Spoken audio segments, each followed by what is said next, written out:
There are actually Christians out there that claim that we should only follow what Paul said, not what Jesus said, not realizing that in Galatians 1, verses 11 through 12, Paul said that he got his gospel from Jesus Christ. They didn't contradict each other. Jesus taught Paul. The problem that some of these confused people have with Jesus is that he was overtly pro-law. If you read Matthew 5, verses 17 through 19, as well as Matthew 19, verse 17, when he said, if thou wilt enter into life, keep the commandments. He then named 5 of the 10 commandments. They don't like that, though. So they have to say, no, we just follow Paul, not knowing that Paul said the same thing in 1 Corinthians 7, verse 19.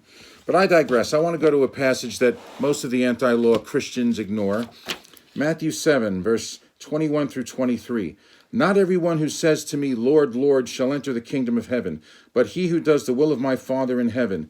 Many, not the few, but many will say to me in that day, Lord, Lord, have we not prophesied in your name, cast out demons in your name, and done many wonders in your name? Now here's verse 23.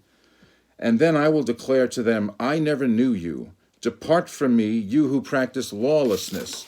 The New Living Translation for verse 23 says, but I will reply, I never knew you. Get away from me, you who break God's laws. Couldn't be more clear than that. Those telling you you don't need to keep the 10 commandments or that you can't are not doing you any favors, or themselves.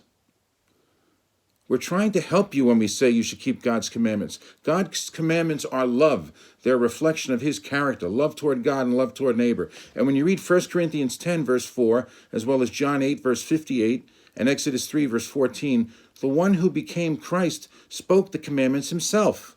Which of the 10 commandments are a burden? None of them. Which of them do not express love toward God or love toward neighbor? None of them. And yet people will follow the precepts of men. Amazing.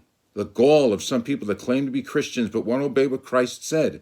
And James 2, verses 10 through 11 shows if you break one of the commandments, you're guilty of all. For those of you keeping the commandments, have a blessed Sabbath. Peace all.